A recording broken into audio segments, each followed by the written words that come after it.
C'est parti. Il y avait deux voix dans ma tête. Et sur cette scène, l'une m'aurait dit « Valentine, Valentine, faut que tu sois la meilleure. Si t'es pas la meilleure, t'existes pas. Tout doit être parfait. » Ouf, tout le monde te regarde, te juge. Souris, montre surtout pas que t'es stressée. Go! Ok. Alors l'autre, elle, m'aurait plutôt dit « Elle est pas un peu intense, celle-là ?» Valentine, lâche-toi la grappe. C'est juste une présentation. Deux salles, deux ambiances. Mais qui, ici, se reconnaît dans ces deux voix? Et pas forcément avant un TEDx, on s'entend. Mais avant un examen, un entretien d'embauche ou avant un premier « je t'aime ». La vraie question, c'est qui, ici, a déjà eu l'impression que sa valeur dépendait de ce qu'il fait et non de qui il est? Car quand on commence à se définir seulement par ce qu'on fait, on finit par ne plus écouter ce qu'on ressent. Et dans une société où le culte de la performance est désormais une norme invisible, à quel moment a-t-on arrêté d'écouter son corps avant qu'il ne lâche? Et si pourtant notre corps, il n'était pas si fragile, mais bien le premier à payer le prix d'un système qui exige toujours plus? Pendant longtemps, moi aussi, j'ai cru que mon corps me suivrait, jusqu'au jour où il m'a arrêté net. Et si je commençais par vous présenter mes deux copines du début? La première, cette injonction à performer, celle qui n'existe que si elle est la meilleure, et ce, en se mettant une pression monstre. La deuxième, on va l'appeler Patricia pour ce récit. Alors Patricia, c'est celle qui est plus cool, hein. Elle invite au lâcher-prise, mais parfois jusqu'à s'abandonner. Oui, je les entends à nouveau. Valentine, tu crois qu'ils ont compris que t'étais pas Patricia? Ou peut-être qu'ils sont en train de se dire « Non mais wesh, elle raconte quoi cette meuf ?» Il faut que tu sois claire, si tu te loupes, ça en dira long sur toi. Elle ne change pas de direction artistique, hein. Mais qu'est-ce qu'on s'en fout? Non mais je suis fatiguée de l'entendre. Valentine, écoute-moi, repose-toi. Alors l'exercice, il n'était pas déjà assez difficile, hein. Il a fallu que je m'impose en plus des jeux de rôle. Du tout moi. Enchantée, Valentine Diego. Et d'aussi loin que je m'en souvienne, j'ai toujours existé en faisant. Je m'explique. Je suis née de ceux dits perfectionnistes. Donc par défaut, pas assez. Pas assez belle, pas assez intelligente, pas assez parfaite. Alors, pour pallier à mon imperfection, j'ai développé un mécanisme de compensation simple. Faire toujours plus. Puis bon, entre nous, j'ai pas fort confiance en moi. Donc mon seul moyen de me sentir à la hauteur a toujours été le regard des autres. Rajoutons à tout ça que très jeune, j'ai compris que plus on fait, plus on est valorisé, et paf, ça fait une hyper-performeuse. À l'école, avec les distinctions. Au travail, avec les félicitations. C'était une preuve pour moi que j'avais de la valeur. Alors je travaillais, mais comme une dingue. Je voulais toujours que tout soit parfait. Et je vous le dis aussi entre nous, j'aimais ça, entendre qu'on me trouve forte, impressionnante. Rassurez-moi les amis, je ne suis pas la seule à aimer ça, si. J'étais crevée, un peu comme elle le dit. J'étais fatiguée de toute cette excellence, de cette agitation. Mais je souriais, sans montrer aucun signe de faiblesse.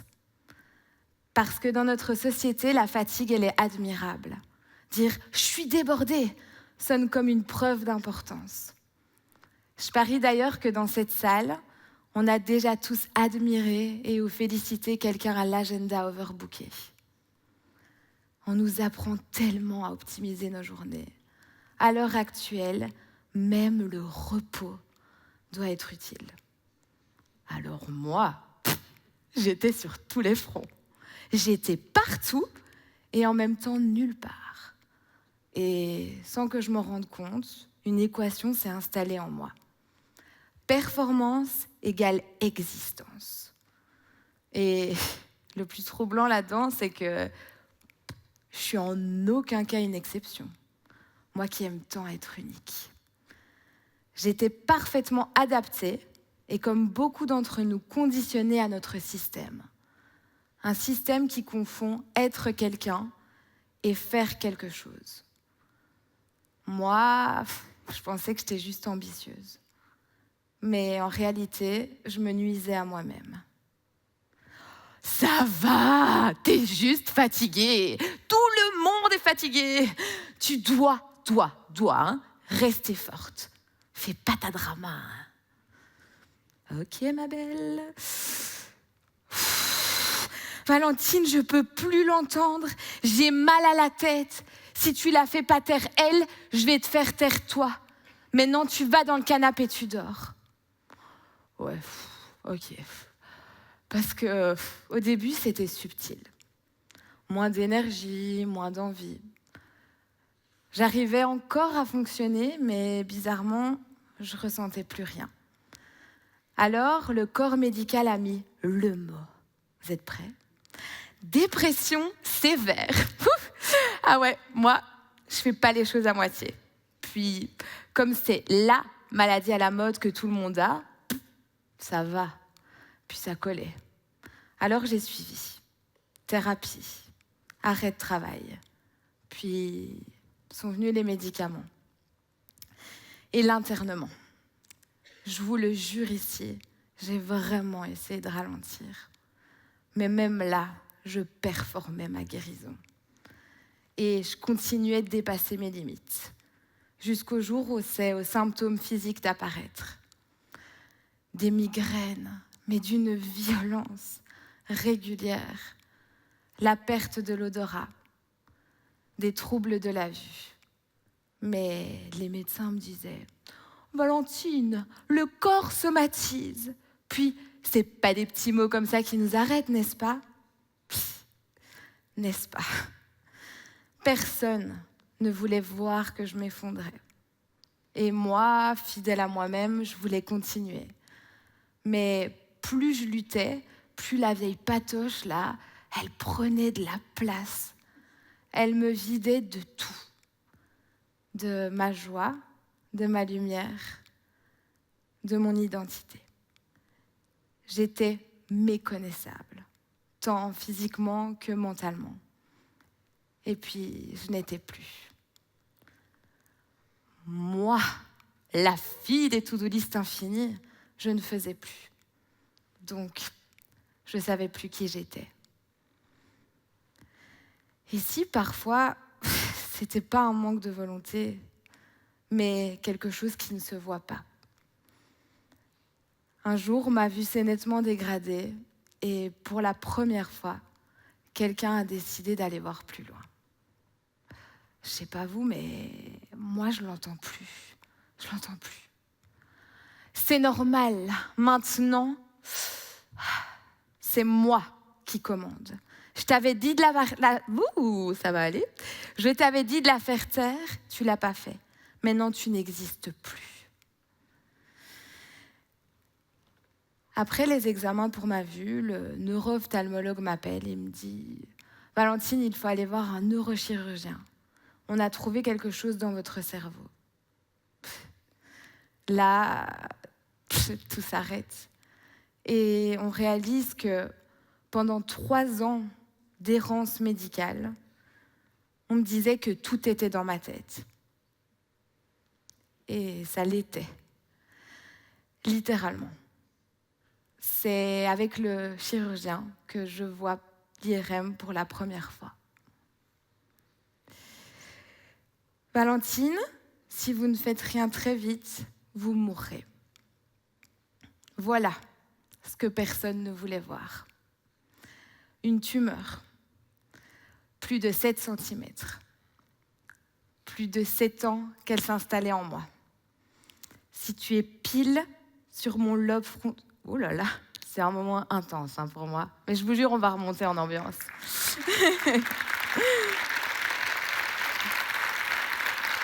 Merci. Merci. Si tu es pile sur mon lobe frontal, l'endroit même qui régit les émotions, la motivation, la personnalité. Si tu es pile sur mes nerfs optiques. Patricia, c'était devenu bien plus qu'une voix qu'on peut tous entendre et qui pousse à s'écouter. C'était devenu une maladie grave, invisible. 2 semaines plus tard, on m'opérait pendant 13 heures afin de me sauver la vie. Et je vous l'assure, quand le corps s'arrête, il n'y a plus de performance qui tienne. Ou peut-être une seule, la résilience. Alors, vous allez halluciner, mais le plus fou là-dedans, c'est que tout ça, c'était il y a 8 mois seulement. Et je pense qu'on ne se rend pas bien compte du plein potentiel et de la puissance de notre corps et de notre cerveau. Et je suis tellement fière, mais tellement fière d'être ce rappel que quand on est vivant, on peut tout faire. Parce que je suis là, je suis devant vous, à nouveau en pleine possession de mes capacités cognitives, vivante et très très bien vivante pour ceux qui me connaissent, mais malvoyante. Je pourrais faire un TEDx complet sur la malvoyance. Parce que mon handicap, comme beaucoup d'autres choses, est invisible. Après, ce n'est pas le propos de ce soir. Car certes, je vois beaucoup moins bien. Mais paradoxalement, je comprends mieux.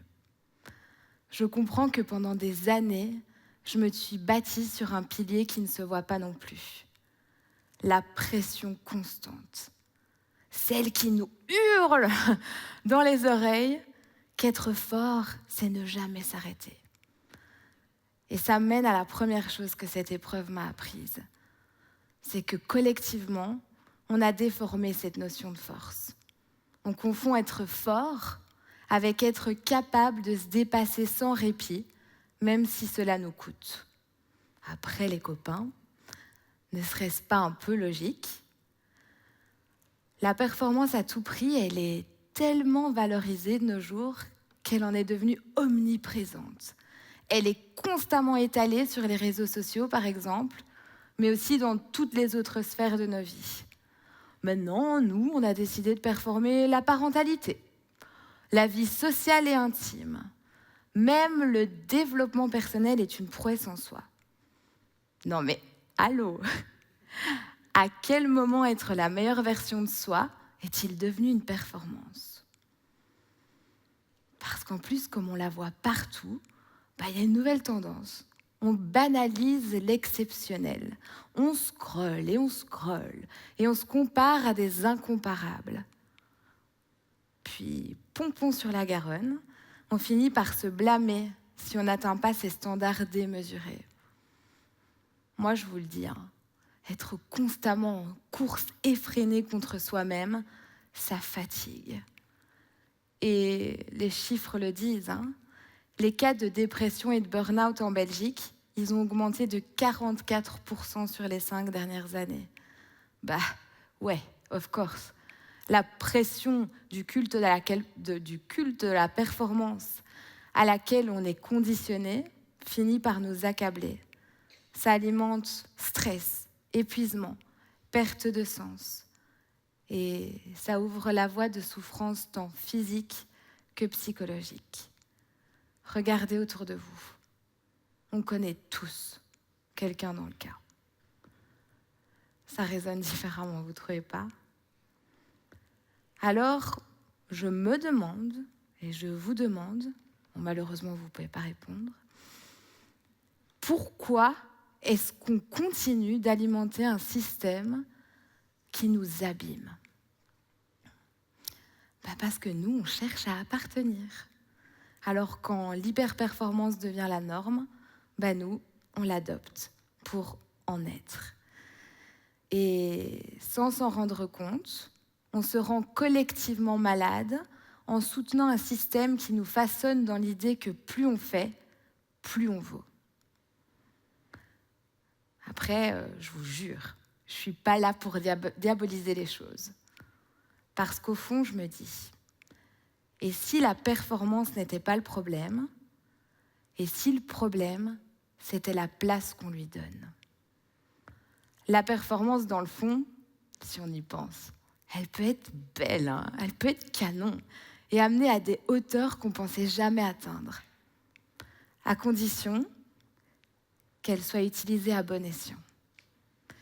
Mais dis-je, amis, c'est quoi au fait la définition de performance? Alors d'après le Larousse, la performance est un exploit ou une réussite remarquable dans un domaine donné. Ça désigne aussi un résultat chiffré obtenu. De nouveau, je vais dire un petit wesh, mais wesh, je pourrais vous sortir des chiffres en veux-tu, en voilà sur des prouesses d'exception. Mais la pression qu'on se met à soi-même pour atteindre ces inatteignables et le prix qu'on paye en chemin, est-ce qu'on peut vraiment les chiffrer? Vous la connaissez, la réponse. C'est qu'en fait, on ne peut pas. Et elle est là, toute la différence. La performance, c'est une énergie incroyable. Je suis de nouveau la preuve. À condition que ce soit un outil, pas une identité. Parce qu'en fait, elle ne change en rien notre valeur. Et le seul indicateur qui compte au fond, c'est nous. Notre lecture de la réussite et du bien-être, en fait, c'est nous qui la définissons. Alors, mon cher Jamy, ma définition à moi, c'est que la performance, elle est en rien universelle. Elle est cette capacité qu'on a, nous les humains, à mobiliser nos ressources de manière juste pour atteindre un objectif qui a du sens pour nous. Puis, réellement, est-ce qu'elle devrait être un justificatif à ne plus s'écouter? Parce que la deuxième chose que cette épreuve m'a apprise, c'est que le corps, lui, ne ment jamais. Et s'il envoie des signaux, aussi minimes soient-ils, une tension, un inconfort léger, c'est pas pour nous freiner, c'est pour nous parler. Et si on refuse de l'écouter, il finira par se faire entendre autrement. Parce que tout ce que nous vivons, le corps, il l'imprime. Et ces injonctions silencieuses, il finira par les exprimer. Alors, quand votre corps vous murmurera quelque chose avant de se mettre à crier, écoutez-le. Et écouter son corps, c'est pas seulement réagir quand ça va mal. C'est prévenir, c'est le respecter, c'est ralentir quand il le faut. En fait, notre corps, c'est un peu comme notre best friend, notre bestie. Parce que c'est lui qui nous connaît le mieux. Ouf, attendez. Court-circuit. Valentine, mais ils repartent avec quoi d'ici? Non, mais elle est encore là, elle. Mais c'est la fin, là. Détends-toi, ma biche. Alors, je t'entends. Et maintenant, je t'entends aussi. Et vous repartirez avec un conseil. Celui de vous écouter. Pour qui vous êtes et pas pour ce que vous faites. En acceptant que c'est pas toujours linéaire. On se perdra encore parfois, on doutera, mais l'essentiel sera toujours de revenir à soi. Alors, les amis, faites comme moi. Bon, peut-être pas sur toute la ligne. Hein. Écoutez votre voix. Pour ma part, c'est celle qui est juste là, devant vous. Et pour la première fois, c'est celle-là qu'on applaudira. Merci.